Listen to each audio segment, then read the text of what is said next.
ეკა ტყეშელაშვილი ადასტურებს ინფორმაციას, რომ ევროპარლამენტის რეკომენდაციებში ბიზნესმენ ბიძინა ივანიშვილისთვის მოქალაქეობის აღდგენის საკითხიც იყო შესული.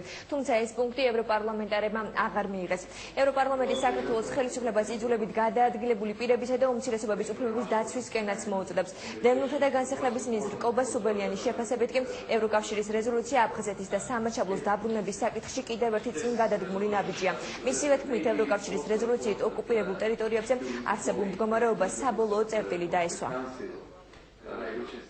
Ცალსახა მხარდაჭერაა გამოხატული არ მარტო სტრატეგიის, არამედ სამოქმედო გეგმის მიმართ და მოწოდებას ამისოთ, რომ საქართველოს მხარდაჭერილი იყოს ამ გეგმის განხორციელების თვალსაზრისით. ამიტომ ესეთი პოლიტიკური მხარდაჭერა ჩვენი გეგმისთვის და მისი განხორციელების პროცესისადმი ბუნებრივია ძალიან მნიშვნელოვანი. ამიტომ ესეც ძალიან მნიშვნელოვანი ფაქტორია ამ რეზოლუციაში. ეს არის ერთ-ერთი კიდე წინ გადადგმული ნაბიჯი აფხაზეთისა და სამაჩაბლოს დაბრუნების საქმეში.